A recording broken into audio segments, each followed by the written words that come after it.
Welcome to the Boneyard with Steve Robertson. As always, I am your good friend and host, Steve Robertson, here on the magnificent Monday edition of the Yard. Man, did we ever take it on the chin this weekend on a baseball diamond. Like all of you, I'm frustrated. Matter of fact, I waited later in the day to see if my mood would improve before I recorded the show. You know, we look forward to college baseball season all year. Most of us do. You know, there are some people out there that think that college baseball is an impediment to the rest of our athletic programs, and they're incorrect. But they're certainly entitled to their position when it comes to that. I will never begrudge anybody their own opinions. They've got their own reasonings, even if they're not rooted in fact. But the reality of it is that this weekend was terrible. It was. For second straight weekend. You know, we hoped that maybe the Kentucky series was an anomaly. It wasn't. This is who we are. And we're 2 weekends into this. We got 8 weekends left, got 8 more weeks of college baseball left. And at this point, there's not a lot of hope to think things continue beyond that. A chance to miss out on the postseason for the second consecutive year. Now, we felt like we had outgrown that sort of thing. Apparently, we haven't. And that's the most frustrating part of it all. And we knew that the run wouldn't last forever, but we thought maybe last year was a reset for us, a bit of a rebuild for us. We'd be right back in contention this year, and here we are, not even competitive in the Southeastern Conference. And I'm going to say something that might be a little bit controversial here. I don't know if we got a ton of SEC players, at least among our veteran group. I'm excited about this young group. I think Bradley Lofton's going to be a star. I think Durangelo Sanchi's going to be a star. Hunter Hines already is a star. I think Ross Highfield's going to be a star. I think David Mershon's going to be a star. And so we're having to press those guys into service perhaps before they're fully ready, but that's the situation we're in. And that's really the rub in the whole thing. We shouldn't be in this position. We shouldn't be in a position that we're having to count on freshmen to go out there and put together a lineup for SEC weekends, and certainly not on the mound.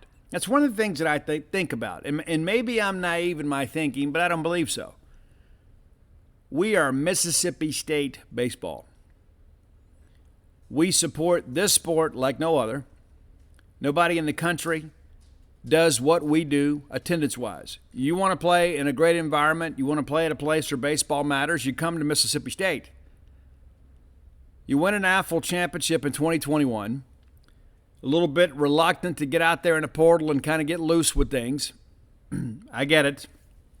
There's always the bit of nostalgia. You know, my impression of recruiting is maybe different than most. I think you always have to be adding to the top, period. No matter how successful you've been, no matter what you've accomplished, you've always got to be adding to the top and taking away from the bottom. Now, we had some guys that won an AFL championship with us that were role players. There were some guys that were minor contributors. And maybe last year you thought, you know what, I just won a national title with these guys. I can't run these guys off. Okay, so I get that. I do. I understand it. I can't say that I fully agree with it, but I understand that line of thinking. And then we had all these issues last year, and some of those guys were pressed into service, and they proved they couldn't do it. It's not that they're not Division I baseball players. They're just not Southeastern Conference players. We processed some guys in the offseason, probably didn't process enough. But the thing that this absolutely befuddles me as your good friend and host is why we weren't able to go out there and attract more starting pitching.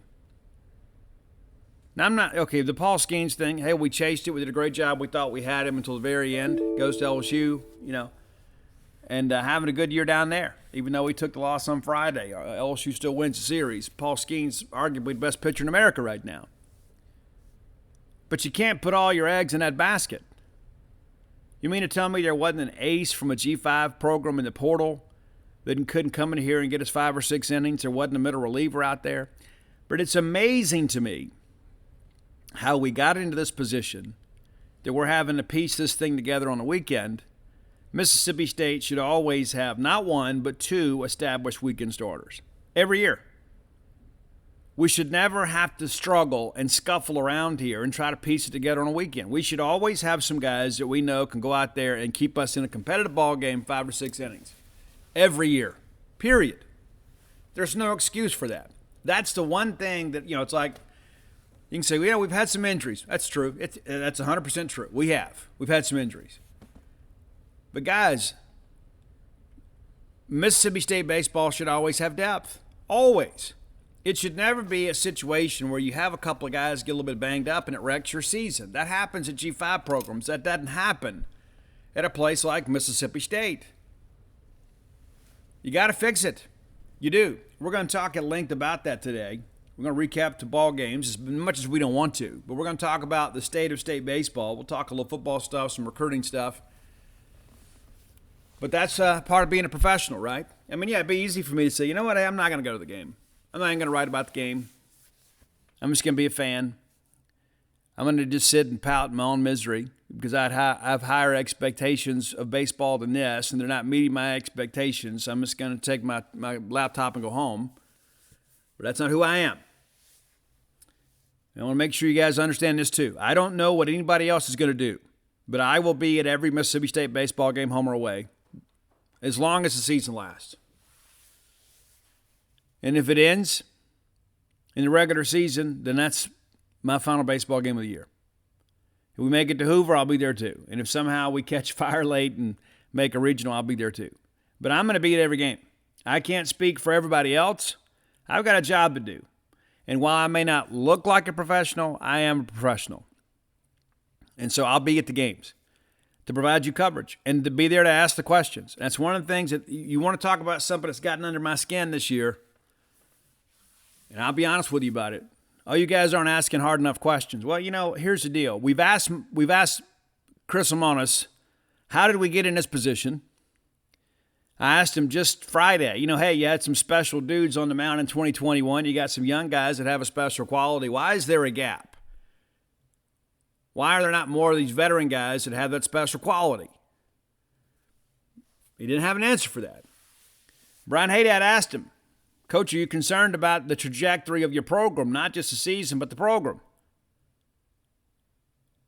And it's like, we go out there, and no matter what we ask or how we ask, there's always somebody else. Oh, you should have said this. Chris Lamonis doesn't work for me. I can't hold Chris accountable. I'm going to go in there and ask him some difficult questions, and if you don't think I've made him uncomfortable a few times in the time he's been here, you're kidding yourself. But it's not my job to go out there and interrogate Chris Lamonis. But I'm going to ask him difficult questions. I'm going to ask him some questions that make him uncomfortable. And that's the thing, too. When we win, hey, we'll go in there and smile and we'll laugh and have a good time. When we lose, you guys are owed answers. You're the caretakers of this program. You guys were wearing the M over S caps your whole lives. You were going out to Duty Noble in the sun-drenched left field lounge when Chris Lamonis was a college baseball player. You've been fans of this program before Chris got here. You'll be fans after he's gone. And so, yes, you have a right to know what's happening with your college baseball program, period. And my loyalty is to our program and our tradition and to all of you, more so than anybody else. Now, I want this thing to work out. I do. I think Chris Lamonis is a very likable guy. You remember back in 2021, we won an AFL championship. That's what everybody said. Chris is pushing all the right buttons. And he was. You don't win an AFL championship by accident. You don't luck into an AFL championship. Not even Fresno State or Coastal Carolina did that. They had veteran teams, good leadership, they had good coaching. You don't luck your way into winning the College World Series. If you could, we'd have done it many times because there have been many years that we've been the most talented team in the country. And for some reason or another, we weren't able to get over the hump. You don't think Clark, Palmero, Thigpen, Brantley, those guys, they didn't deserve to win an AFL championship? They did. But they didn't. They didn't win it. And that's the thing that I go back to is like people are like, some of the same people that were so ready for Ron Polk to retire, let's just name him the interim coach. Guys, come on. Come on. Coach has done enough. Coach has done enough. Hey, Bulldog Burger Company, they're willing to do what they need to do to kind of maybe ease your concerns a little bit about life. They'll give you a great quality meal next to a good night's rest. There's nothing that beats a great meal. And I actually went to the grill twice over the weekend and had a great meal both times. Had the white chicken nachos, both meetings. Great. You can't get those at Bulldog Burger Company, but you can get the spring rolls there. How about that? You can go get those spring rolls. They'll make you better looking. The white chicken nachos, maybe they don't. But the spring rolls do. It's a great family of restaurants that knows a lot about feeding folks. They've become institutions in the Golden Triangle. Be sure and go check them out. Bulldog Burger Company with 3 great locations to serve you. University Drive here in Star Vegas, Gloucester Street in Tupelo, and then Lake Harbor Drive in a Rich and Flowood area. Be sure and go by and check them out. And let them know we sent you. Let them know that we sent you. A lot of good feedback, too. I still get regular messages from people that, hey, we were at Bulldog Burger Company today. Maybe it's for the first time, or it's a birthday celebration. It's nice that that's one of your favorite restaurants. When you have a chance, hey, we have a night out. Where would you like to go? Bulldog Burger Company. Because you're going to get consistent service and consistent product. You're going to get consistent pricing. That's one of the things I love about going. I know exactly what I'm going to get when I go to Bulldog Burger Company. I may not know exactly what I'm going to order, but I know the quality of an experience I'm going to have every single time I go to Bulldog Burger Company. Go by and check them out today. Bulldog Burger Company, the place where people go to meet. MEAT. All right, as much as we don't want to, we're going to talk about these baseball games.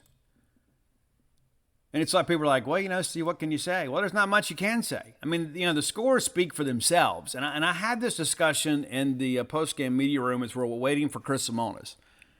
And this may step on some toes, and I'm okay. I hope it hurts.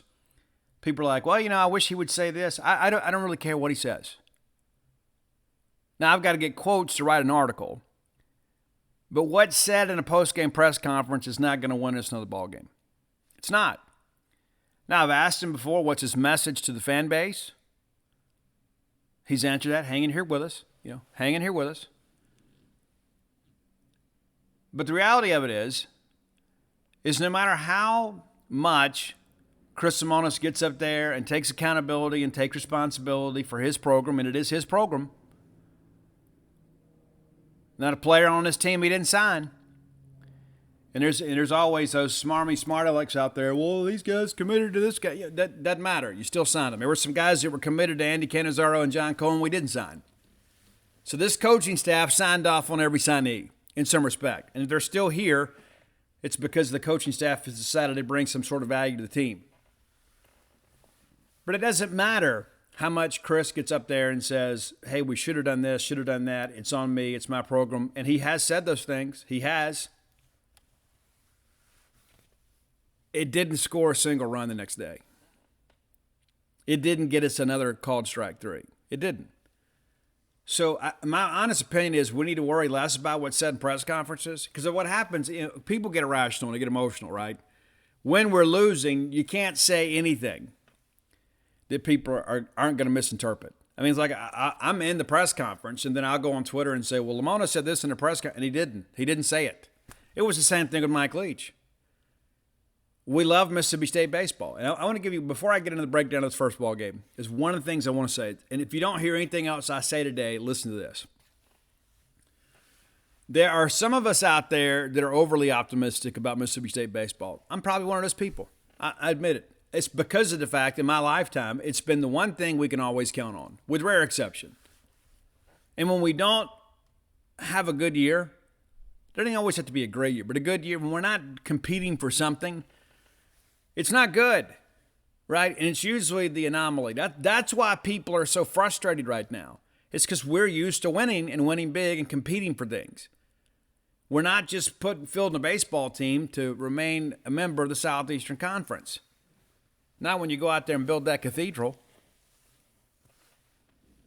But there are a lot of other people out there that some people consider negative.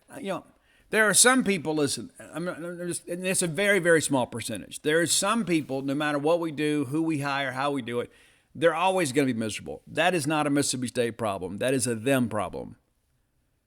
Never going to be satisfied, no matter what we do. If we went undefeated in every sport, they would still find something to complain about. Well, there's not enough ice in the drinks. They sell Powerade. I'm a Gatorade guy. There's always something, right? Why didn't Dr. Keenan bringing drinks in my seats? There's always something. But there's some other people out there, they just express their frustration differently than you. And they're mad. It doesn't mean they love Mississippi State any less. There are some people that are loyal to a fault that think the university never does anything incorrect. And I'm here to tell you that's completely false. That line of thinking is not helpful either. It's not helpful to think that everything we do is correct, because it's not. We don't do everything correct. And I could put a top 10 list together of things that we need to do better, and maybe I will. But even though we may disagree on how we voice our displeasure, it doesn't mean that we're not a family and fan base. Listen, the player aspect of it is not familial. There are some guys that are part of the family, and there are others that choose to leave, right? But as far as we go, those of us that choose to identify as Bulldogs, we are a family. Good, bad, or indifferent. Even when we disagree, we support the same university. We want the same thing, and that is for Mississippi State to win big in everything. That's what we want. If we're emotionally invested in it, we want to see State win. We do. And even though there are people that voice that frustration in a more bitter manner than you, doesn't make you a better fan. And it doesn't make them a lesser fan. I think it's important to understand that. It took me years to get to that point, to be quite honest with you. There were times in my life I felt like if people didn't agree with me, then they were just simply wrong. And this is, again, not a top 10 list, because I am right about that. But listen, there are some things that I'll say privately I'd never say on the show. I'd never write in a column. And you can say, but Steve, I thought you're professional. Well, I am. But it doesn't mean I'm always going to interject my personal feelings into an article. I'm just going to give you the facts. I'm going to give you the quotes. I'm going to frame them up. I'm going to give you the story. But I think it's important to understand, to give each other a little bit of grace here.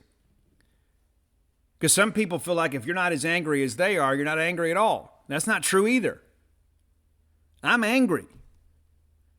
And it's not just because of my love for Mississippi State. It impacts my ability to feed my family. When we're losing, people don't subscribe to our website. When we're losing, people don't listen to the show. People don't read our content. So not only does it hurt my feelings, it hurts my pocketbook. I got skin in the game. But even if I didn't, I would not be happy with the performance of this baseball team. Period. It doesn't mean that I think less of any of these kids. I think they're all great young men from great families. But some of these guys are not getting it done, and it is okay to say that. I'm never a guy that's going to go out there and go after a kid. But I'll tell you, we got some guys on this team that don't need to be here. They're not good enough to play here.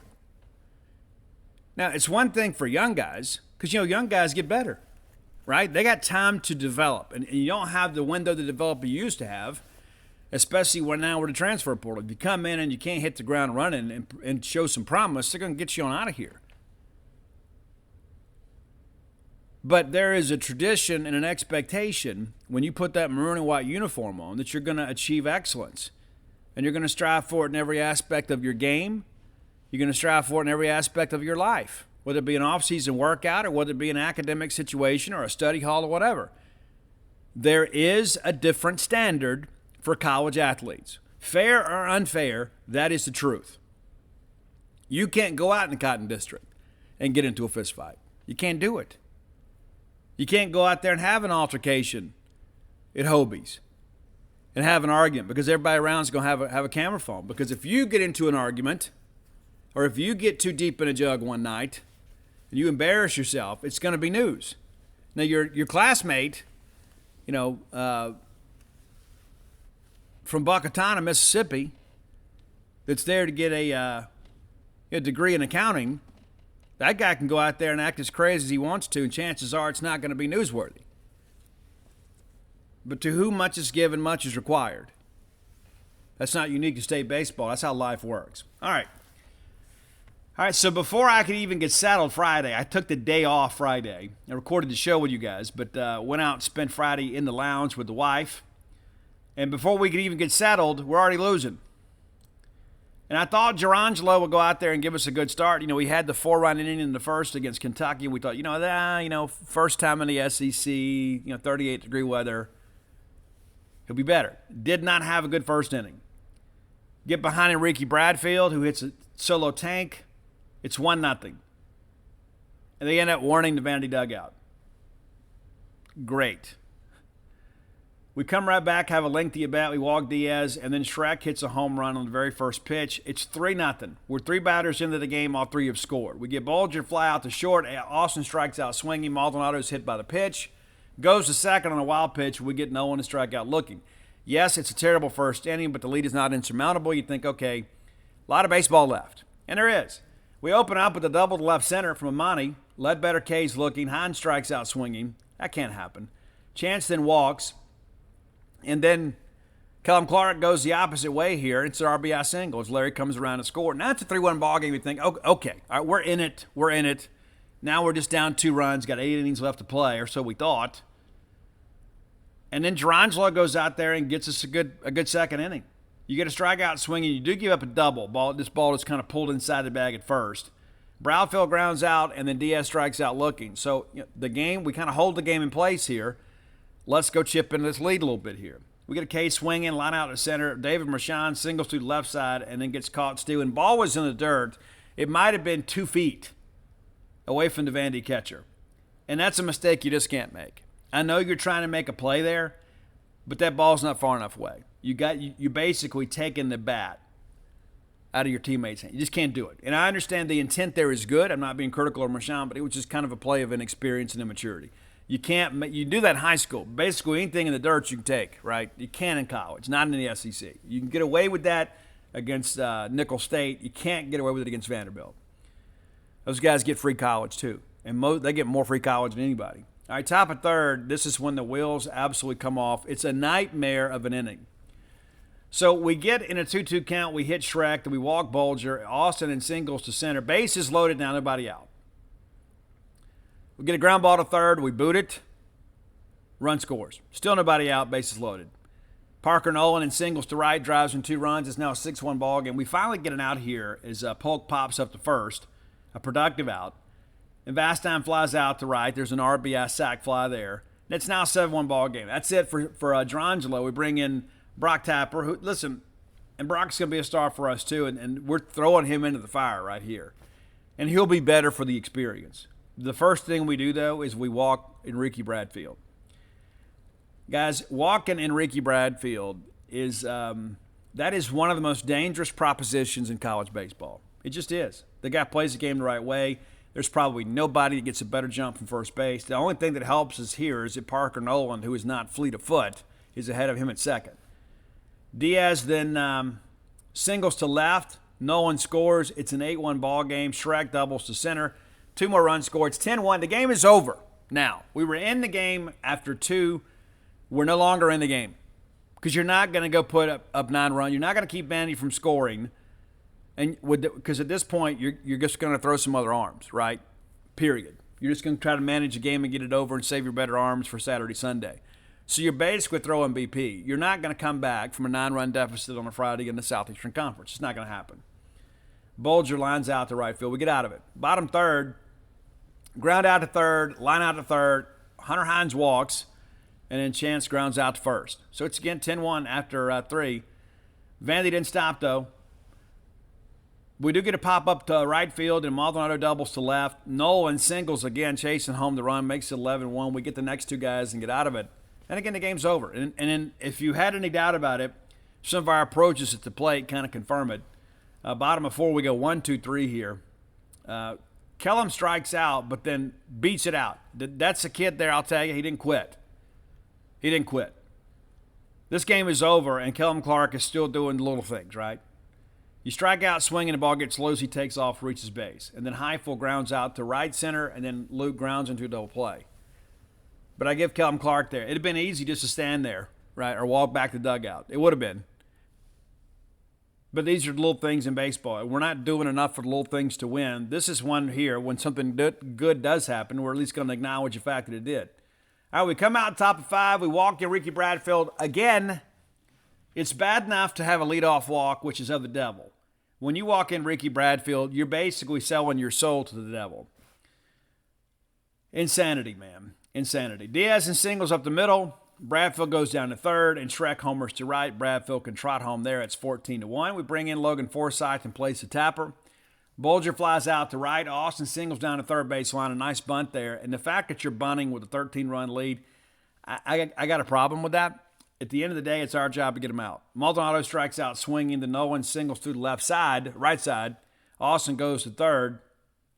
and then we get Nolan stealing. And that's a rarity, so we're going to celebrate it when we get it. And I'll be honest with you, I thought Rice Highfield actually had a pretty good weekend behind the plate. Probably his best weekend to date. He's getting better. He's getting better. And that's the thing, too. The battery's got to be good, period. And maybe because I'm a former catcher, I see it a little bit differently than most. But when you're 1-6, 1-7 to the plate, you're not even giving the catcher a chance. You're not even giving us a chance. Even if we get a good pop time, Logan Tanner, of course, that's a once-in-a-decade type guy, right? But when you're 1-6, 1-7 to the plate, you're not even going to give an average catcher a chance.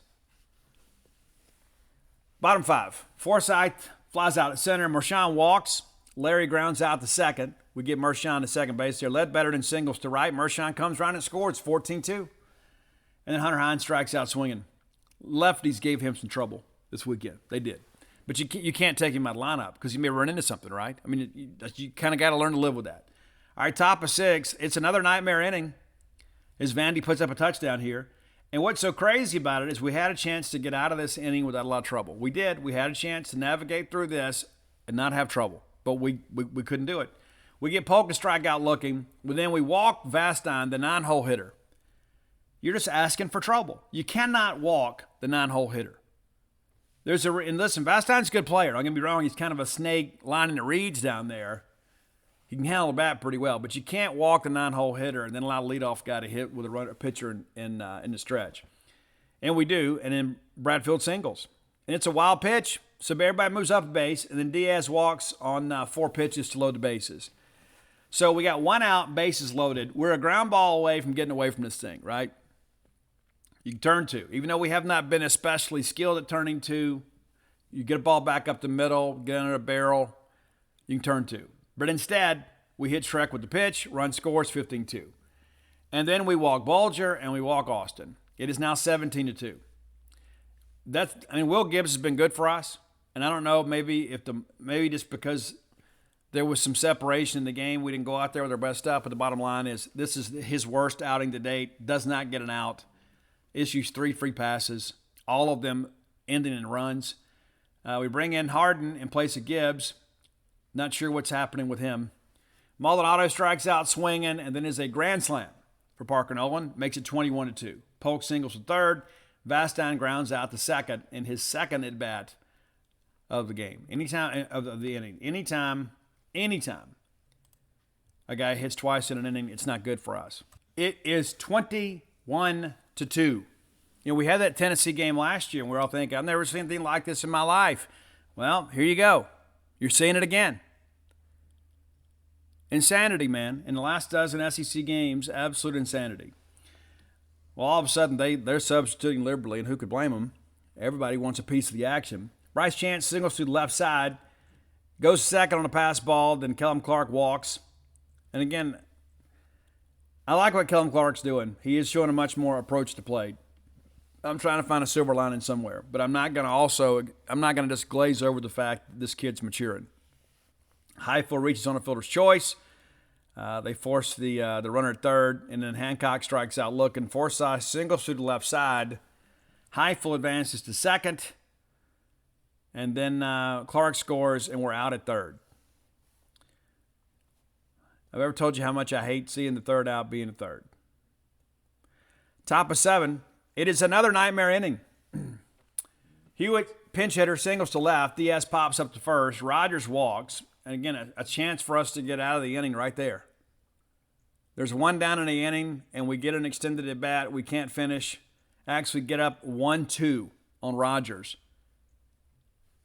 And we end up walking him. They pinch hit for Bulger, and his pinch hitter comes in. Very first pitch he sees, he singles, the run scores. They pinch hit for Austin, fly out to center. Laneve was a guy they thought that was going to be a star for them. He's not. He's come off the bench now. He walks to load the bases. And then Parker Nolan, grand slam, 26-3 now. McKenzie singles up the middle. We bring in Graham Eintema to pitch for Tyson Harden. And again, not sure what Harden's condition is. Trainer goes out. You hate to see it. Vastine grounds out to second, and 26-3. So we need headed into the bottom of 7 just to keep the game going. We need 14 runs. 14 runs, and we would still be down 9. That's how ridiculous that is. Downs pinch hits, strikes out swinging. Chester grounds out to short, and then Jordan grounds out to the catcher unassisted. So there you go, 26-3 ball game. It's terrible. There's nothing about this ball game that you look at and say, oh, it's all right. No. I mean, we had 6 hits in the ball game. 6. We had some competitive at-bats at times. We also had some pretty selfish at-bats, but that happens when the score gets elongated. Put the ball in play a little bit. I guess if we only left 4 on base because we couldn't get guys on base. Durangelo sat out with his first loss. 5 hits, 8 runs, 6 of them earned, 2 walks, 4 Ks, 1 wild pitch, 2 hit by pitches, 72 pitches. Brock Tapper gives up 6 runs. Logan Forsythe gives up 3. Will Gibbs does not get an out, 3 runs. Tyson Harden goes 1 1/3, gives up 6 runs.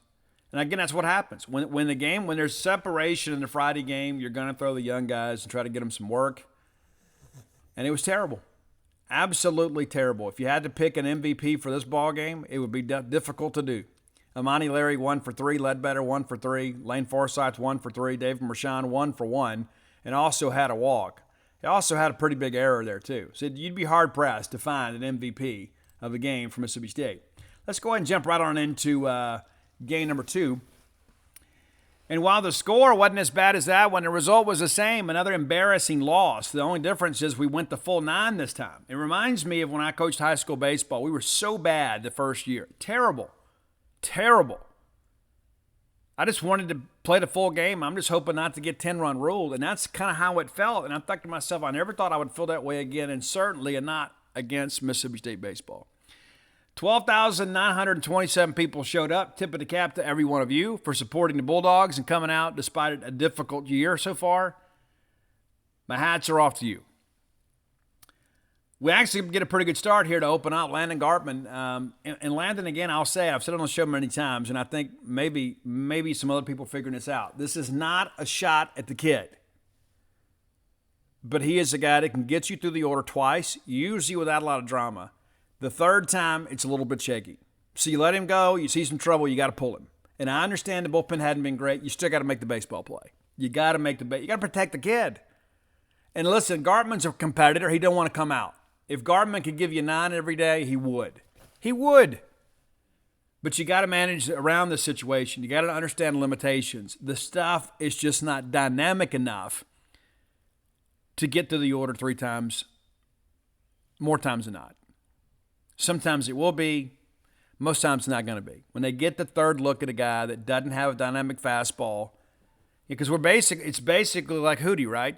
If he can't spot the changeup for a strike, and normally he can, they're going to get to him. And then what happens, they figure out, even though he's tunneling the same 3 pitches from the same arm slot with the same arm speed, he does a great job with it, it's just a different dynamic. Those guys are great elite hitters. They're going to figure you out. And that's not on Gartman. That's on us. As a staff, we have to manage around his limitations. And again, that's not a shot at the kid. He's given us everything he has. But you can't leave him out there after he's pitched well and then let things get elongated. You can't.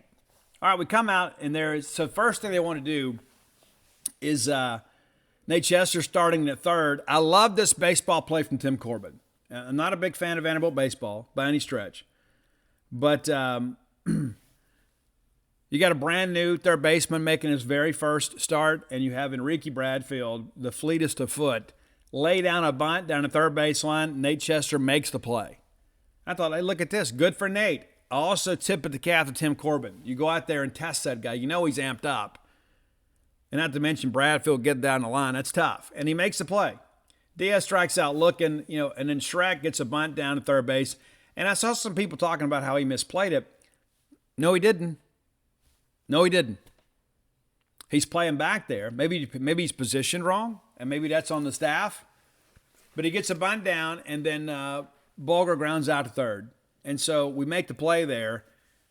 Hard hit ball toward the bag. He grabs it on a full count, throws it across the diamond. It's a good first inning there for Chester. Our bottom one, we had some chances here. Larry strikes out swinging. Ledbetter then takes the ball the other way on an 0-2 count. I love it. And then Hines strikes out swinging. Ledbetter takes second, goes to third on a wild pitch. So we just need a base hit here, which is difficult to come by at times for us. But Chance grounds out to third. So you get a guy on and get him around and can't get him in. Gartman goes back out in his second. Great job here. 1-2-3 inning. Not the most efficient inning, but a guy that kind of battled back. He goes 2-0 on the last two hitters of the inning and still able to retire them in order. So 1-2-3 inning. Bottom of second, Kellum Clark comes out working backside again. I love to see it because with all these left-handers throwing to left-handers, that's the game plan. You're not going to see fastballs. You're going to see balls working away. So you got to hit it where it is, look to work away. We do here, and this ball was absolutely hammered. There are some guys, it's kind of awkward for them. They can barely get it over the infield grass going the other way, but it just goes and shows you how big and strong Kellum Clark is. He hammers this ball, hammered it into the gap in left center. Russ Highfield gets a bunt down and move him to third. We feel like runs are probably going to be at a premium here. Luke Hancock tries to go the other way, kind of a point in case here. Luke goes the other way and just kind of cues it out there to short. They can't make the play, and Kellum Clark scores. And then Lane grounds into a double play. But it's a 1-0 ball game after two, and you're thinking, okay, we're in this thing. You know, Gart is a guy we feel like can confidently get us through five. Top of third, it's an infield single. And then here we go, sack bunt. They lay it down. They charge the error to Nate. And honestly, I think this is, Gart trying to do a little bit too much here. They call it a throw-in error. You probably shouldn't even throw it. You probably shouldn't. Matter of fact, if I'm scoring this, I'm probably giving the kid a hit because I think even with a clean throw, he's safe. But beside the point. Bradfield then gets a bunt down, and it's a great bunt. And I saw some people on social media being critical of how we played this. Guys, no. It's like Vince Coleman running to first base. If he can get that thing down up the third base line and get it past the pitcher, not bunt it too hard directly to third baseman, he is going to beat it out. He is simply that good. All right, but we navigate through this, and it's all because of Gart's ability to spot up a changeup. Pop up to second, and a fly out to right. He had him on their front foot. It was a great job of pitching, a very gutsy performance. You have some adversity here, and rather than panic, the bases are loaded here, and they get nothing. Great job by Landon Gartman to get non-productive outs from the Vanderbilt offense, and that proved to be a difficult task for us throughout the day. All right, bottom of third, Nate Chester strikes out looking on 3 pitches. Amani walks, and then Ledbetter grounds the ball to second. They force a runner at second base, and then Hines strikes out looking. So, again, a little bit of traffic on the bases here. You got a 1-run lead, and you know it's not going to last. I mean, you're not going to score 1 run and beat Vanderbilt. It's not going to happen. All right, top of 4. Austin flies out to center. Maldonado flies out to second, again out on the front foot. And then Nolan finally times one up and hits a home run, ties the ball game. We get Polk and strikeout swinging. So it's like, again, when you get opportunities to score, you got to get them in. But, again, you feel like you're okay. It's a baseball game, right? It's 1-1. We're getting in the middle innings, and this game is still competitive. Maybe it's our night. Maybe we're responding. Chance grounds out to second, and then Kellum Clark singles back up the middle. They actually called him out. We review it. He's safe. And then Ross Highfield grounds into a double play. And so, again, traffic on the bases in a 1-run ball game, we can't do much with it. Vanderbilt finally gets some things going here. And, again, you walk the 9-hole hitter. And, again, Vastine is not a typical 9-hole hitter, but you get up 0-2 in this count and you lose him. That can't happen. I don't care who you are, where you're from, what your makeup is, what your strategy is. You get up 0-2, you cannot walk this guy. And if he singles to right field, so be it. But you can't walk this guy. And then Bradfield corks one into the wind. It's a 3-1 ball game now. Diaz pops up to short. Shred grounds out to second. Bulger pops up to short. Now, here's what I'll say. This is the beginning of the third time through the order, right? You are basically halfway through it here. Bradfield's the leadoff hitter. So you face 1, 2, 3, 4 in the order.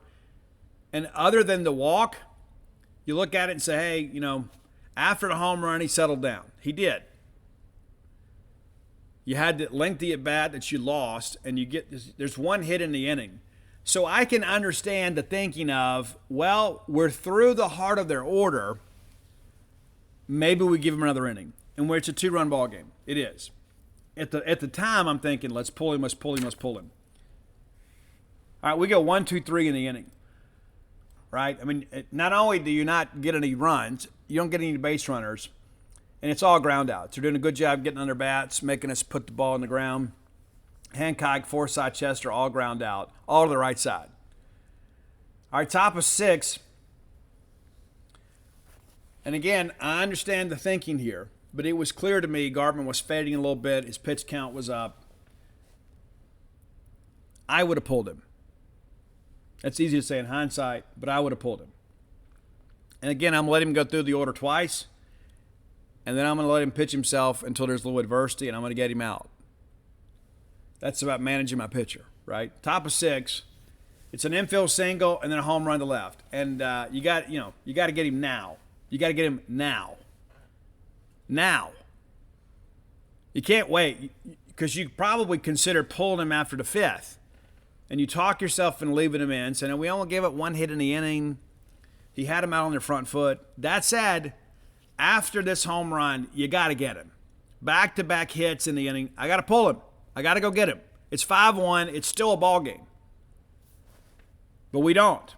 No one then doubles to left. Polk flies out to center. Vastine grounds out to first. Runner takes third. And then Bradfield singles to right. A run is in. 6-1. And, of course, Bradfield's still second. And then Diaz homers down the line. So not only did we not pull him during the third time through the order, we let the order turn over again, and we don't get anybody. We face two hitters the 4th time through the order, and both hit the baseball hard and drive in runs. Now it's 8-1. I'm not saying the guy you bring in after, Gart, gets you out of this thing without giving up runs, but I would have liked to have given him a chance. I think Gart was clearly gassed at this point, and again, that's not a shot at the kid. It's just kind of understanding the limitations of the player. We left him out there too long. We did.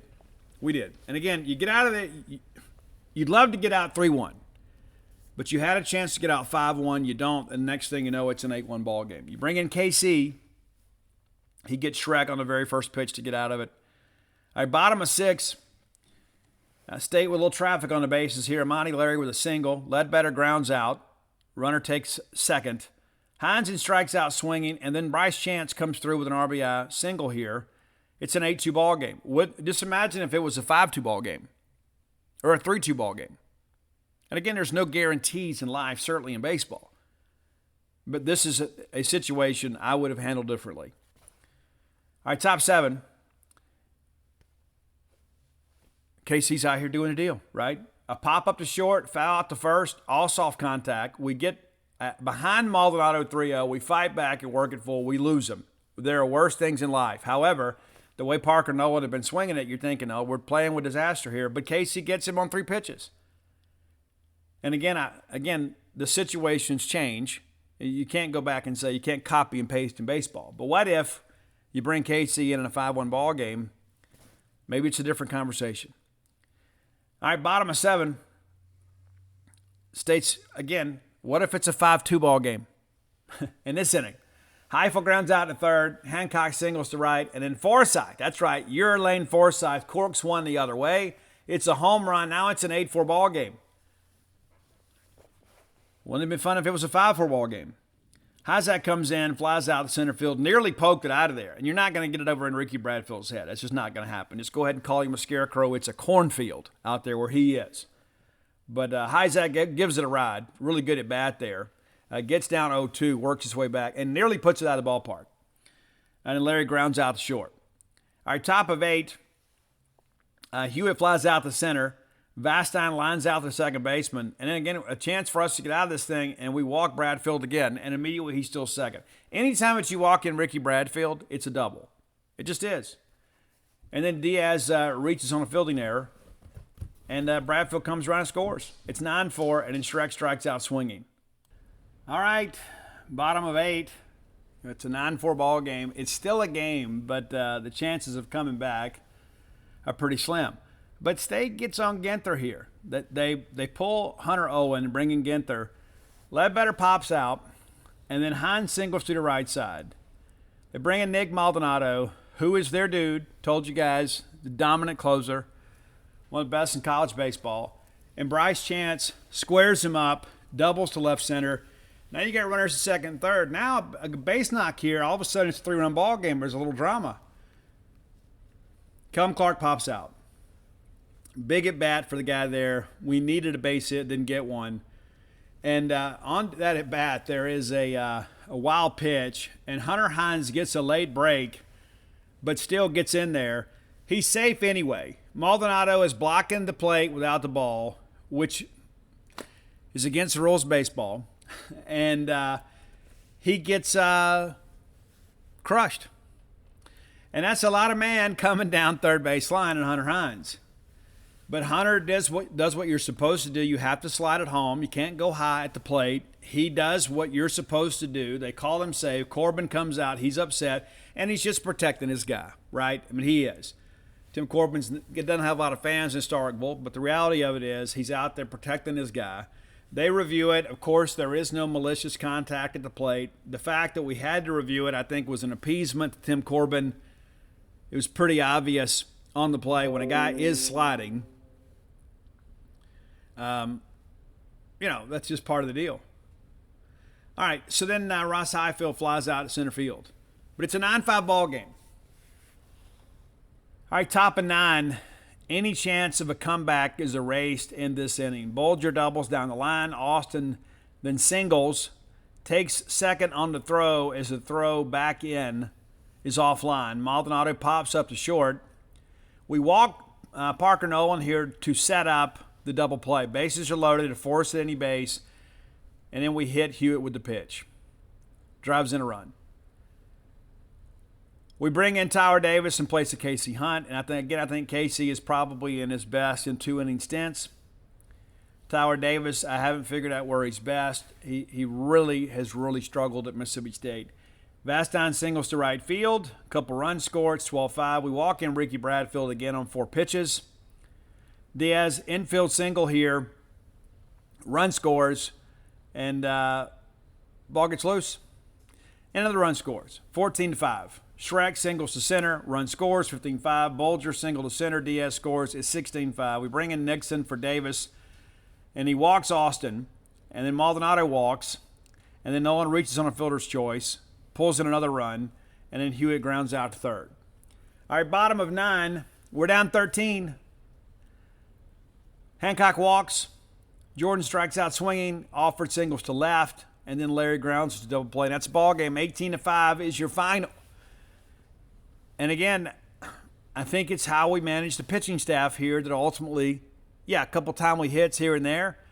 But in an SEC ball game, you get 11 hits and 5 runs, it ought to be a competitive game. They have 16 hits and 18 runs, and much of that comes from the free passes. Again, I sound like a broken record here. But you go back and you look at this. We walked 7, and we hit 1. And we had 1 intentional walk. But, again, what happens if you pull Gart when it's 5-1? And you pull Casey after 2 innings? Now, again, I don't know who you put in there. Tyler Davis didn't record an out. And then Aaron Nixon gets out of it, a couple walks there. But, he goes 2/3 of an inning. And, again, he's not quite 100% yet. But, I understand the reason you extend the starter is because you don't have any faith in a lot of your relievers. And so, we did manage it well. But some of that's the personnel available to us right now. Now, I will tell you this. I was told earlier today that Cade Smith threw a bullpen on Sunday.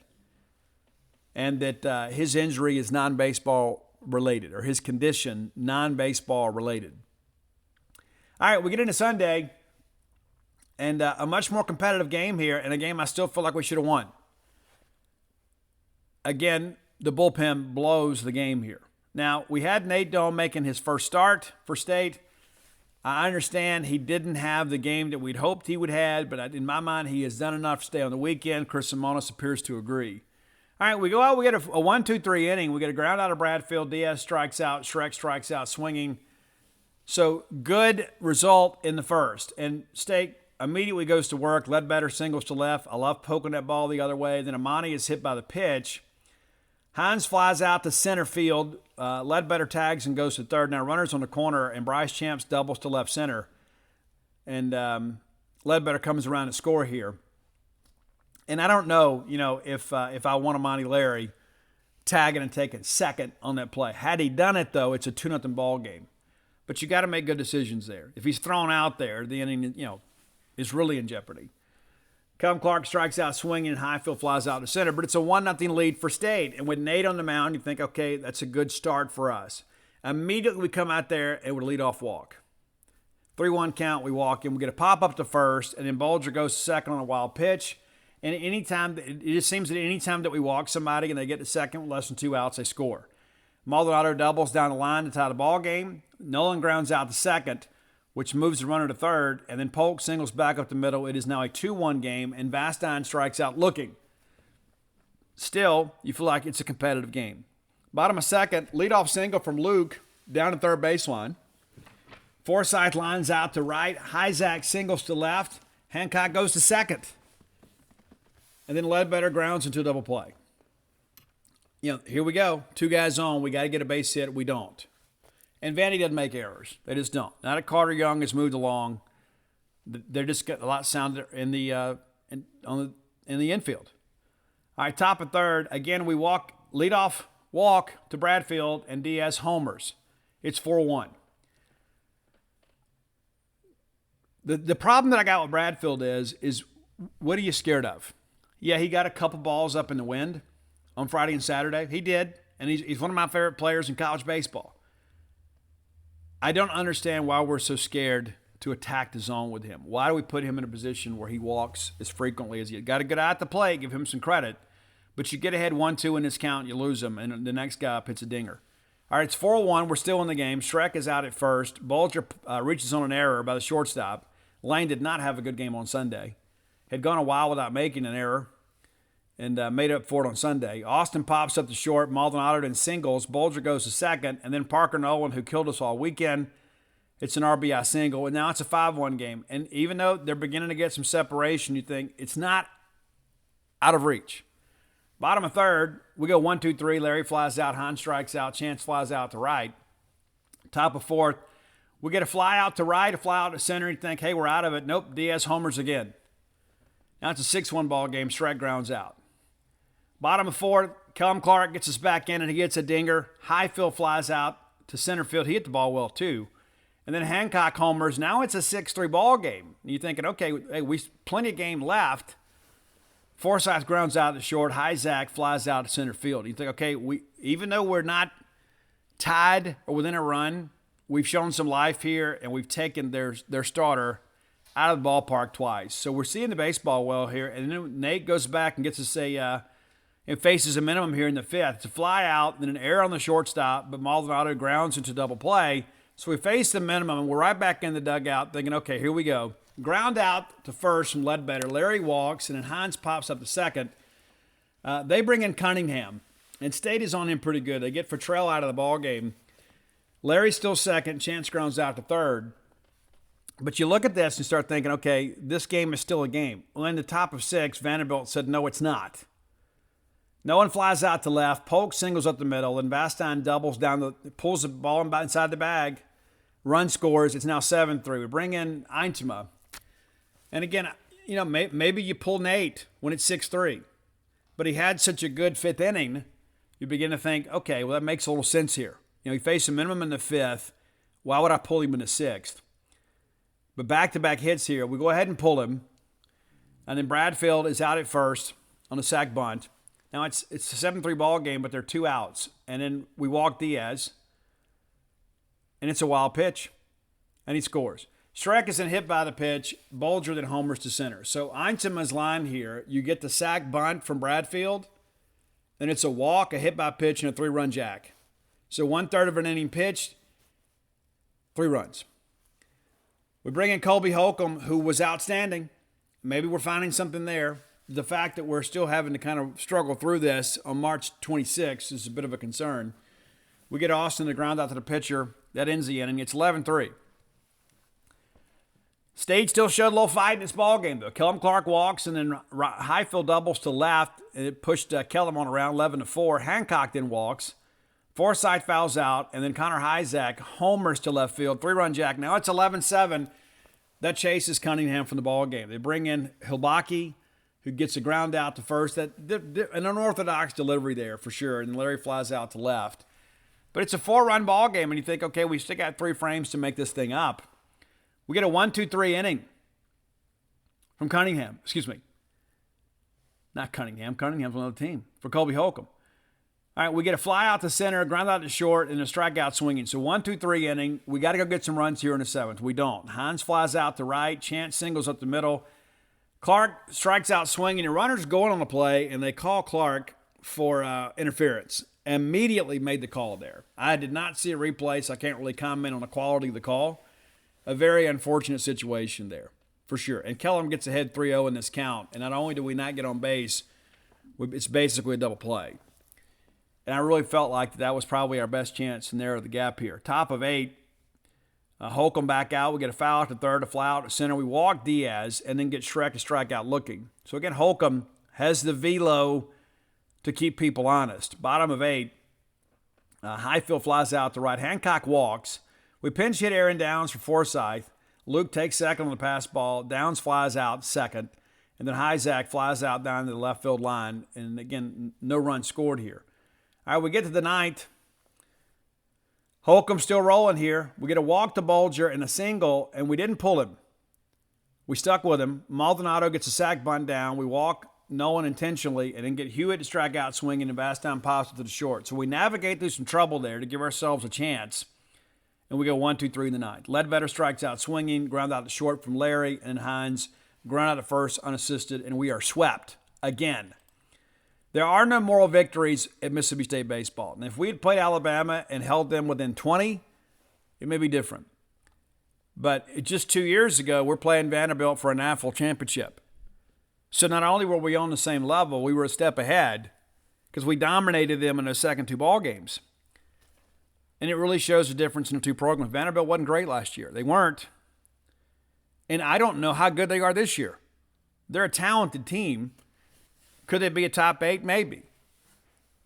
But with those left-handed pitchers they have, some big-time arms there, and they're going to stay in some ball games. And we worried about, hey, they hadn't scored much offensively. I don't know that you can judge much from hitting against Mississippi State pitching. But a more competitive ball game, but it all ends the same way. It's still a loss. And so I'm not going to say, hey, at least it was competitive. No. I'm not going to sit here and pin it on a guy. I'm not. But I will say this, is that I just don't think Graham Einsema can get SEC hitters out at this point in his career. I just don't. I don't know if he can handle the pressure. And I think Nate will be better for the experience. I think Nate wants to start. I think Nate gives us a good chance to win. I like him more on Saturday than Sunday, but the reality of it is that he gave up 8 runs. He did 85 pitches. We probably should have pulled him a little sooner than we did. But you give him the 6th after he has such a good 5th. He gives up back-to-back hits, and you go get him. Probably pulled him at the right time. Maybe you didn't pick the right guy to follow him up. Because you start thinking, hey, if you bring in Colby Holcomb and we're able to navigate through that, it's a much different ball game. A much different ball game. So that's about game management. That's just kind of how I see it. But, looking at the numbers, Connor Hyzak, 2 for 4 in the ball game with the big fly there, and he had 2 defensive chances. He made both of the plays there. Is he your answer at third? I wrote a column about that this morning. I don't know. And the problems at Mississippi State are many.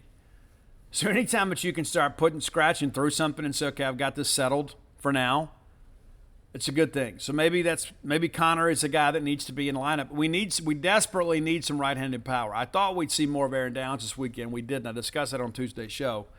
But that's the weekend. And it was terrible. It was absolutely terrible. There's no way to feel good about anything that happened over the weekend. Period. We get Samford here on Tuesday. That'll be before we're back together. So real quickly, let me give you a quick rundown of Samford. They beat us last year, you may recall. Wasn't fun. I was there. They're 13-11 this year on the season. They open up losing a series at Memphis. They beat Jacksonville State. They lose a series at Southeastern Louisiana. They beat Alabama State. They win a series against Morehead State. They get beat 11-6 by Alabama in a midweek game out in Birmingham. They get swept by LSU, scoring just 2 runs on the weekend. They lose to UAB in a midweek game. They take a game from Columbia. They win a series against UT Martin, and then 10-run rule North Alabama in a midweek game, and then take the series from ETSU over the weekend. Very high-scoring games offensively for them. Even in the loss on Sunday, they put up a dozen runs. Now, I don't know what the pitching situation is at East Tennessee State, but they beat up the Buccaneer pitching staff. And so they're going to come in here expecting to win a ball game. Now, who do we start? I think it's not Bradley Lofton. I think, unless it's Bradley on a short stint, but you got to think about, our series starts on Thursday. So it's a Thursday, Friday, Saturday deal. So you can't throw Bradley and then come back on the weekend unless it's a really, really short bullpen type start. All right, let's get to today's top 10 list. Brought to you by closewithblair.com. Blair is my friend, your friend, a friend to those in need. And we're going to be quick with this top 10 list. Listen, Blair, you can visit him at closewithblair.com. That's C-L-O-S-E with Blair, B-L-A-I-R.com. And find out about all the services that he provides in the mortgage industry. Top 1% close ratio in the country. This is a guy that gets things done. If Blair can't get your loan closed, it can't be done. Not at this time. But you need to have somebody working for you that's a winner. 21 years of experience in the industry. Works at Fairway Mortgage. Recently voted number 1 in customer satisfaction when it comes to mortgage loan origination. His phone number, 601-500-2344. Again, that's 601-500-2344. Mention to him you heard about him on the Boneyard. He's going to pay for your appraisal. How about that? All right, at long last, we're doing REO Speedwagon.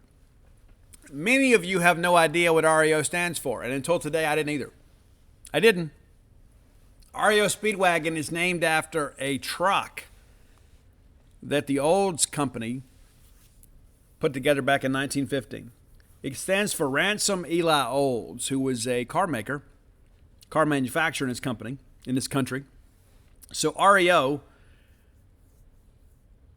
stands for a man's name, Ransom Eli Olds Speedwagon. It's named after the truck. REO, I think they called it Rio, but it was named after its founder. So there you go. This band has sold 40 million albums, had 13 top 40 hits. Many of you know them. As people used to say back in the 1900s, a lot of belly-rubbing music from REO Speedwagon. All right, number 10, a song off of their hits album. It's a compilation. A lot of these greatest hits albums, they add a couple new songs to encourage people to go buy them. A track that actually became a hit for them is This Ain't Love. A little bit of an up-tempo track. I think you'll check it out. It's about bad relationships. All right, number 9, a good relationship is even when you're apart from each other, you still long for each other. It's not a situation where you're away from each other and it's like, hey, my life is better without that person here. If you're living that life, I submit to you, you probably need to do some self-evaluation of you and your relationship. But it's here with me. And even though you're there, there's a part of you that's here with me. Number 8 goes back to the very first album. They still play this song live. It is very much a fan favorite. It's 157 Riverside Avenue, which is an homage to the place they lived when the band first got going. So their humble beginnings, it's like they still throw a bone back to the origins of the band. Number 7, man, off that second album, it's Riding the Storm Out. Some great live versions of that from the 80s and even more recent years. Be sure and check that out, Riding the Storm Out. Number 6 is Keep the Fire Burning. Again, or another relationship song. A lot of relationship songs at REO. But it's, hey, when you got to put some effort in relationships. You do. We all do. It's like sometimes, my oldest daughter and I probably share this attribute. We have main character energy, where sometimes you think everybody else is just kind of around. It's like you're the star of the movie and everybody else is a supporting cast member. And so that doesn't work in marriage and relationships. You got to kind of humble yourself a little bit and put somebody else first. And my wife doesn't know this yet, so don't tell her yet, but I've already ordered her some clothes for our anniversary. It's coming up here in about 6 weeks. I already ordered them. I don't know what's going on with shipping and handling right now anyway, but usually when you order something on Amazon, it's here like tomorrow. And I'm the kind of person too, as soon as I order something on Amazon, I'm constantly I'm tracking my order immediately. Like as soon as it's what's happening? So I ordered a bunch of stuff, and it'll kind of, filter its way in here over the next month, which means it's probably some of it's coming from China. You never know. We're keeping the fire burning here at the Robertson household. All right, number 5, roll with the changes. Great tune. That's what life is about. The only constant in life is change. You got to be able to deal with that and be able to perform at a high level. Bulldogs have to deal with this too. The environment and league in which we play in is constantly changing. It's a very unforgiving league. You got to go out there and compete at a high level. You can't give up. The same is said for us in life. Roll with the changes in life. Number 4, Time for Me to Fly. Great tune here. It's a song of inspiration, a song of empowerment. If you don't know it, you should. You've been through some adversity in life. You can't let it beat you down. Number 3, and this is, I think, the final 3. I think most people, if you polled people of my generation and those that know the REO Speedwagon catalog, I think if you polled all of us, we would all agree these are the top 3 songs. We may disagree on the order, but I think most people would agree these are the best 3. When you hear the name REO Speedwagon, these songs come to mind. Number 3 is Keep On Loving You. It's the only thing I want to do. And I hope you feel the same, because I'm going to keep on loving you. All right, number 2. This is one of those songs, too, that is kind of quintessential of the 80s radio rock era. And in the beginning of REO Speedwagon, they were really more of a hard rock band and became more radio rock friendly a little bit later in their history, really more the early 80s. They were kind of the contemporary for bands like Foreigner and Journey. They didn't have the same edge, however, because they did kind of, dial it back a little bit. But this was probably the one. Most people would say this is number 1, but we don't like to end our top 10 lists on a ballad if we can. But I can't fight this feeling any longer. And at some point, we've all felt that way. More times than not, it's been an infatuation. You know what I'm saying? Like somebody's just being nice to you and you think they're flirting, right? You meet somebody new, they're really attractive, and you think, oh, I really like this person. And you start falling in love with an ideal rather than an individual. But sometimes it's the real McCoy. Sometimes it is. For me, it's only been once. For many of you are in love a lot, and I'll give you a little trivia about me too. Back in the early 90s, I may have shared this with you guys before. I had a friend that used to call me Baskin & Robbins because it was the flavor of the month club. Because I didn't know what love was. I didn't know what relationships were. It's like all of a sudden, oh, she's really cool. You meet somebody cuter. I like her better. I like her. I like her. Because it's all about you, right? If this person is seen with me, if there's this beautiful girl's with me, then I must be attracted myself, right? That's how it works. It's all very self-serving, and you glean self-esteem from all that in a very unhealthy way. But number 1 for me, it's Take It on the Run, and this is a breakup song. Because if that's the way you want it, baby, I don't want you around. I don't feel that in my heart, but I can respect the fact it's a great song. Because not every song is autobiographical, right? But that's your top 10 REO Speedwagon tracks. Again, Take It on the Run, number 1 on the list. There are a lot of people that have requested this, and I asked Roy today, give me one off our list. So I don't know who the first person to request this group was, but many of you have. And we probably could have put a top 10 list together of all the people that requested REO Speedwagon. So we finally got around to it. We got some other stuff. Roy had a really good idea that we're going to kind of do in honor of the Jordan movie that's coming out. Because we pay attention to current events. I'm looking forward to seeing that. The movie about the shoes, right? I wonder if Mars Blackman makes an appearance in that. And many of you are too young to understand the reference. It's got to be the shoes, man. It was the first marketing campaign for Air Jordan shoes. And Mars Blackman was the dude who was Spike Lee. So we'll see how that goes. I suspect that he'll be represented in some way. But I'm looking forward to the movie. And so we're going to do a top 10 list on Wednesday, kind of along those lines. So hang in here with us. I hear some ringing around here. I don't know what's going on. I don't know. Maybe somebody is plotting to get me. Who knows? So May not be able to get the show up for you after all, but we will endure. If you have an idea for the top 10 list, reach out, let us know. Best way to do it is to hit me and Roy up on all forms of social media. You can find us both on Twitter. I'm at Scout Steve R. Roy is at Dogmatic67. That's DAWGMATIC 67.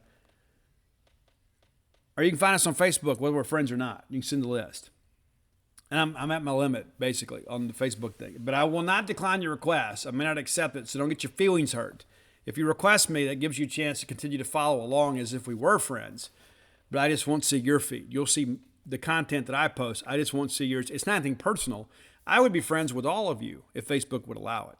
But it's not like the old MySpace days where, you've got, 10,000 friends and 100 of them. So there are limitations with all this. So, but hit us up, let us know, and I'll screenshot your request and get it to Roy, and he'll get it on the list. And Roy doing yeoman's work here basically his pay is to be able to say that he does this and have his name shouted out on the show and to call me his friend. And I call Roy my friend. We didn't get a chance to get together over the weekend, but they were in town, of course, supporting the Diamond Dogs. All right, next segment of the show brought to you by Campus Bookmart, a Starkvillian institution. If you're unfamiliar with Campus Bookmart, you need to familiarize yourself. These people are going to take care of you. They're going to help you outfit your families, your office, your vehicle, anything that you have that needs some home decor or some personal decor. They can take care of that for you. Next time you're in town, go see them very neatly positioned on the backside of campus. You pull out of their parking lot, take a left, take the very first right.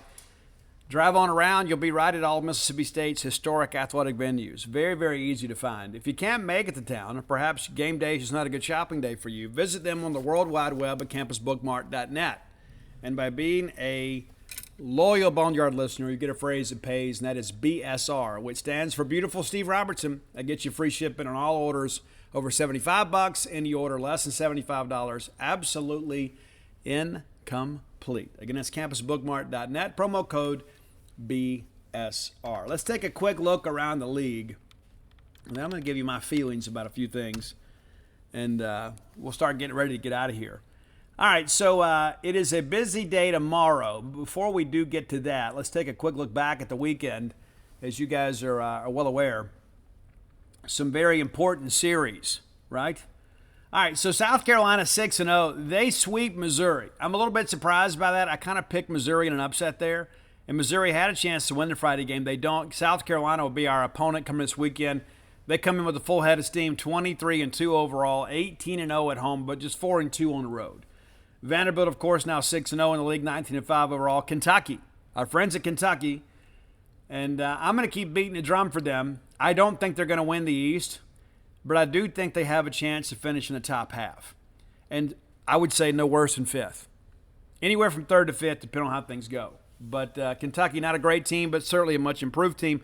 Now 5-1. They go to Tuscaloosa, take 2 out of 3, and probably should have swept Alabama. Alabama makes a late comeback to win. Matter of fact, Friday, Kentucky nearly gave the game away. Wild pitch, allowed time to run to score. Goes extra innings. They find a way to win. Florida sweeps Ole Miss. They're 5-1 on the year. Tennessee, of course, was swept last weekend. They come back and get 3 this weekend. Tennessee has some talent. They can really swing it. They really can. But there's not as much consistency with this team as there was a year ago. They did lose a lot of pieces, don't get me wrong. I'm not being negative about Tennessee. And they'll be a factor in things late. But I think, taking 3 from Texas A&M, and those games for the most part were competitive. 8-7 on Saturday, 9-6 on Sunday. But good series win for them. And again, A&M kind of fading. A lot of people had them as a dark horse. They got hot late last year and found their way to Omaha. But not exactly what people were expecting. Missouri now 3-3, of course. Their 3 came against Tennessee. Georgia now 1-5. They get 1 from Auburn over the weekend. All right, on the western side of things, LSU 4-2. They take 2 out of 3 from Arkansas. They lose on Friday and then bounce back and destroy Arkansas in the remaining games. So Arkansas tied with LSU at the top of the West. But by virtue of the tiebreaker, if we got ready to see the tournament today, LSU would be ahead. Alabama now 2-4 after losing 2 out of 3 to Florida and 2 out of 3 to Kentucky. Auburn 2-4. Of course, they were swept last weekend, weekend before, and then take 2 of 3 from Georgia. We've already discussed A&M getting swept, now 1-5. Ole Miss, Mississippi State. 0-6. Now, here's what I'll tell you about that. There are some people that say, hey, Ole Miss is 0-6 too. I don't care, because nobody is losing like us. You look at the Ole Miss losses, yes, they're 0-6, but they're playing baseball games. We're playing church league softball, right? I mean, you give up 50 runs over the weekend. How can you even compare what's happening? Yes, I get it. A loss is a loss. But it gives me no glee or satisfaction to say, well, at least Ole Miss is 0-6 too. I absolutely do not care. And they've played 2 top 10 teams in Vanderbilt and Florida. We played Vanderbilt. Both Kentucky and Vanderbilt are ranked, but let's be honest. Kentucky's not Florida. But look at these Ole Miss numbers last week. I mean, lose to Florida 9-7, 12-8, 7-4. Those games are competitive. They were. And Florida with some, Castiglio hit some big bombs against them, and we don't have anybody like that. I mean, Hunter's a guy that can launch some balls, but there's no comparison other than the fact that we're both 0-6. They're playing better baseball than us. They are, and of course they'll be here middle of next month, Super Bulldog weekend, and they'll be at A&M this weekend. And A&M again, it's tough to go on the SEC road and win. And we'll preview that later in the weekend. But, you could see a situation here where Ole Miss really gets off to a very difficult first half. If they can win a road series at A&M, it gives them a little bit of juice. But I'm sure A&M's excited for them to get there. The next weekend, they get Arkansas. And then they got to come to Duty Noble Field. And then they get LSU. It's a very unforgiving league. And you begin, at this point, if you're State or Ole Miss, you begin to ask yourself, where's the breaking point? At what point did the kids start saying, the heck with this? I don't think that's happening at State, even though the scores may reflect that. I think that's more an indicative of our talent than it is our commitment. But here's the deal. I love Mississippi State baseball. I do. I know many of you do as well. For many of us, it has been a love affair since the very beginning. That's how I describe it in Dogpile. I love Bulldog baseball. What we are seeing on the field is not consistent with our tradition, our expectations. In many ways, it is a disservice to both. There is nothing right now that you can look and feel good about. And the fact that I heard some people say it and I saw some people write it, and they're like, well, at least Sunday was competitive. Is that how far we've fallen as a program? We're just hoping to keep it close on a Sunday. Well, it wasn't as bad as Friday or Saturday. We got better. No, we didn't get better every day. We mismanaged some situations. We had some bad at-bats. We didn't throw strikes. We had some guys that couldn't get outs. Mississippi State baseball is not about playing it close. It's about winning big.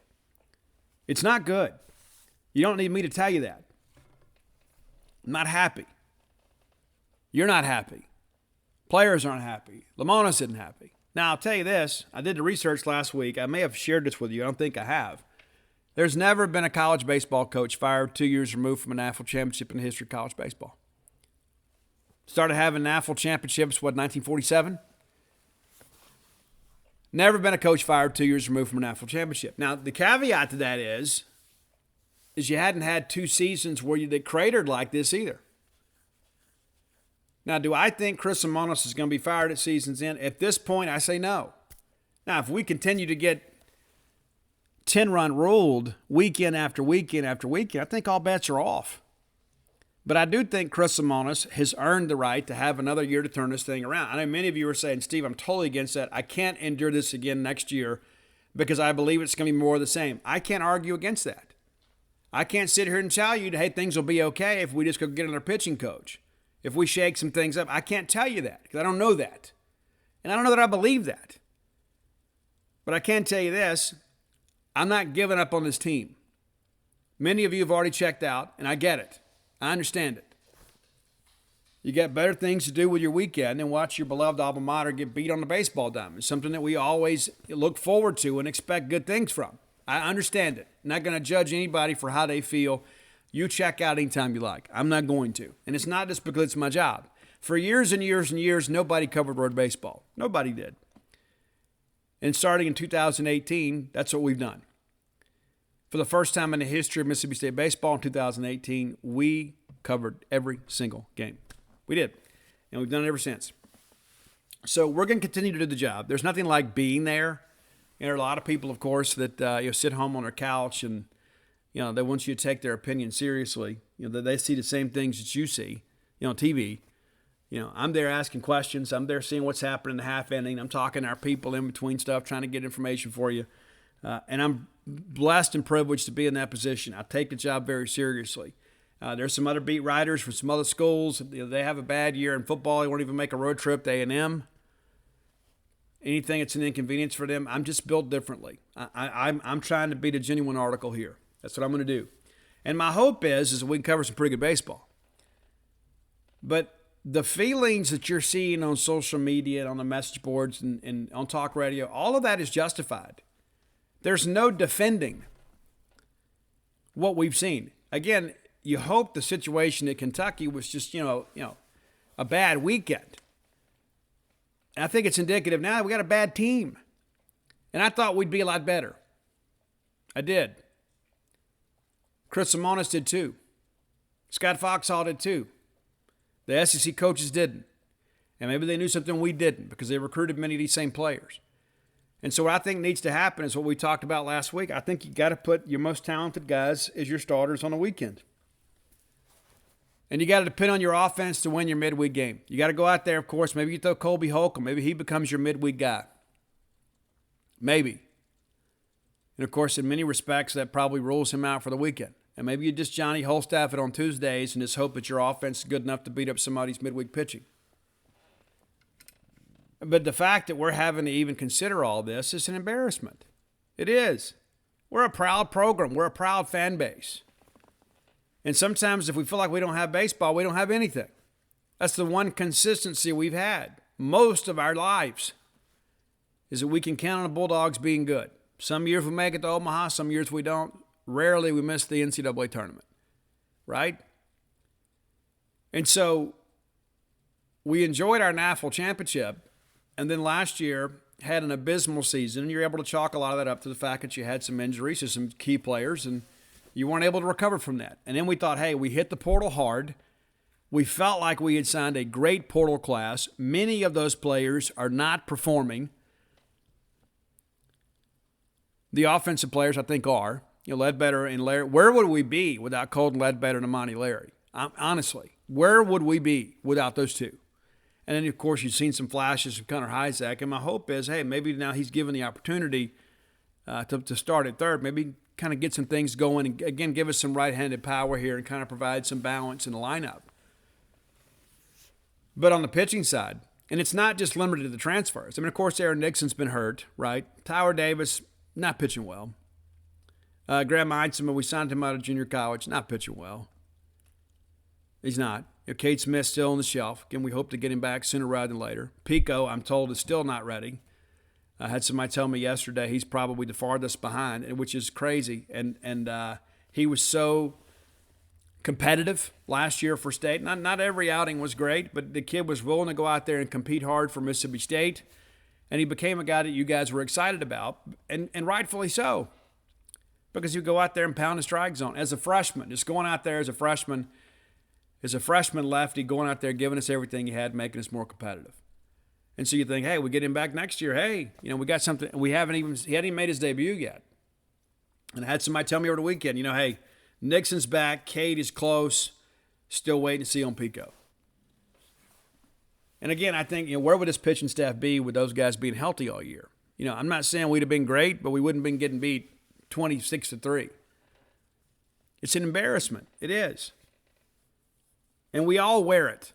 We all do. All of us that love Mississippi State baseball. Even though we're not out there on the field, we're not the folks striking out. We're not the folks giving up gopher balls. We're not the guys filling out the lineup card, but we feel it too. And for those of you, people that say, oh, it's just a game. No, it's not just a game. It's not just a game. When you put the emotional investment and financial commitment that we put behind this, it's not just a game. And maybe it means too much to us. Maybe it does. But I'm not willing to get on board with that. But I'm not giving up on this team.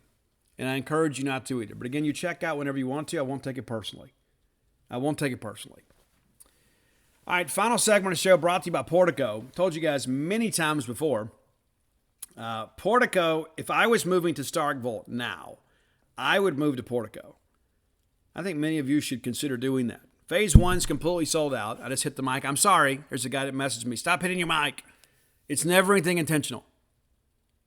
But it may be from I may just start hitting the mic, just so to make sure you're paying attention. But listen, Portico, a great place to live, 1.1 miles away from the Mississippi State campus. Right there next to all things Bulldog, right?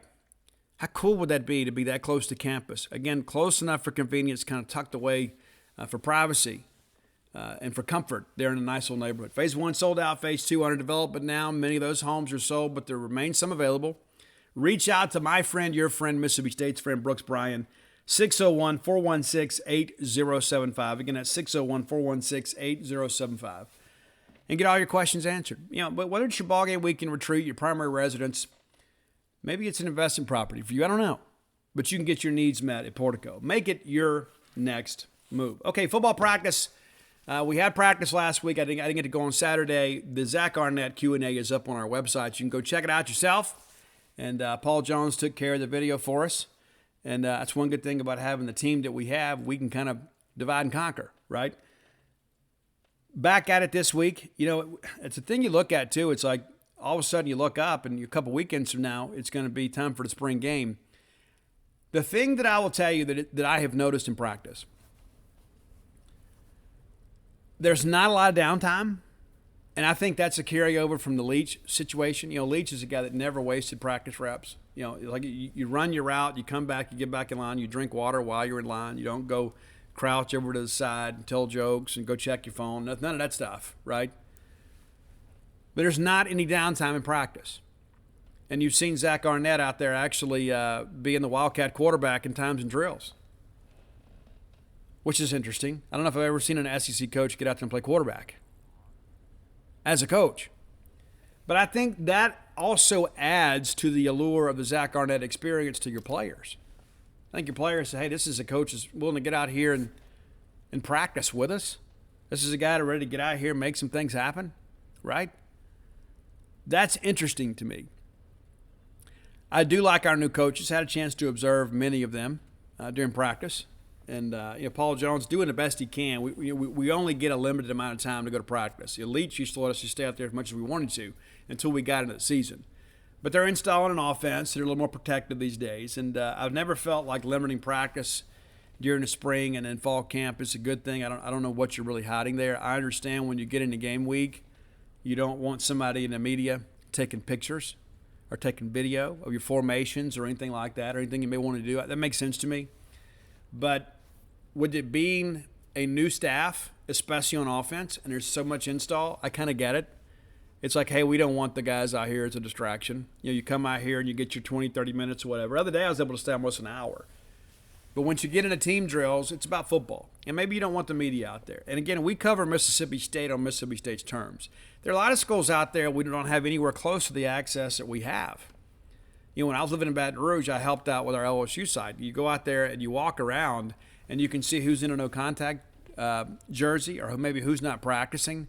You couldn't talk to anybody. You couldn't talk to coaches. You couldn't talk to players. You made the big loop. You get a few pictures. You leave. That's what you do. And there are a lot of other schools out there that don't have any access, especially when things are negative, right? But I'm eager to get back out there and kind of see what's happening. We have Pro Day tomorrow, so we'll have some recap of that, on Wednesday. We'll talk about some of the things that everybody did. And a lot of those numbers that get out there are unofficial, so when you see and hear the 40 times, don't freak out about that. Emmanuel Forbes did tell us that he's not going to run the 40, and he has nothing left to prove in the 40. He'll weigh in, and he'll be heavier than he was at the Combine. Obviously, he wanted to be as light as he could with his long strides to run as well as he could. He'll be heavier. He'll be heavier at Pro Day. I encouraged him to eat a half gallon of Bluebell ice cream each night leading up to Pro Day. He'll do drills and things like that. But, we're going to have some guys drafted. Cameron Young has been around the complex a lot here in recent weeks. Eager to see, what Cam's going to do with him. And I think Cam's probably a mid-round draft pick. But, again, I give Bob Shoop a lot of credit. Cam's freshman year, he said, this is a kid that's going to be another Mississippi State defensive line success story. Small-town kid with a good work ethic. Very talented guy, just needed to be polished a little bit. Now here we are, now a chance to go make some money. But again, look for some pro day coverage here on Wednesday. We'll do some interviews too while we're out there, but we'll kind of recap what we see and hear. And there's only so much you can learn, right? I mean, it's like, oh, well, so and so look good in drills. Yeah, thanks, right? And they're not going to release it 40 times. But those guys out there from the Steelers, the prestigious franchises like the Pittsburgh Steelers, New England Patriots, people like that, they're going to conduct their own clock, right? So what they get is what matters most. And really, you're just trying to confirm what you already suspect about a player. But we'll discuss all that on Wednesday. But a lot going on. And I think it's so good, too, for your current players to go over to Pro Day, not just to support their teammates, but to understand the opportunities that are available to them. We've had some players in the past that wouldn't do that. I'm not going to name any names. We had players in the past that were guys that were probably fringe draft guys. Like, hey, you need to come out here and let these people see you, interact with them a little bit. They wouldn't do it. And crazy enough, they didn't get drafted. Maybe they weren't going to get drafted anyway. But you got to put yourself out there. You're building a brand. There's so much of that I think that gets lost on this younger generation. And you would think in the age of social media, people understand it's more than an Instagram post and a tweet. You got to yourself be present, period. But again, I like what we're seeing so far. Of course, we haven't seen any team stuff, and I'm eager to see a scrimmage. I'd heard they may do it in a stadium. They may not do it in a stadium. They're still kind of deciding that. We may just do it out there on the practice fields. I know Leach liked to do it in the stadium to kind of make it as game-like as possible. But we got some pretty good practice fields out there behind the Steel Complex too. So we'll see how things go with all that. But we'll be back here on Wednesday and kind of talk about what we've learned. If you're not a member at genespage.com, come check us out. We are the Mississippi State affiliate for 247 Sports. If you're looking for books, and I'll tell you this, I was informed over the weekend the last case of Stark Villains has been ordered out of the warehouse. There are a handful that are still available through the website. That's it. If you don't go through the website, and that's the dogpilethebook.com website, then you're going to have to buy it at a bookstore. And it is going out of print this year. We'll probably bring some back in the future. But if you don't have Stark Villains, you need to complete your collection. You need to make a move now. I know Book Mart and Cafe has some, and Campus Book Mart has a few. But I would say there's probably less than 40 or 50 out there in the market right now. Of course, that book's been out a couple years now. But I learned more writing that book than any of the rest of them. And so if you need it, there's a handful, probably less than a half dozen in the warehouse or at the publisher. So go to dogpilethebook.com.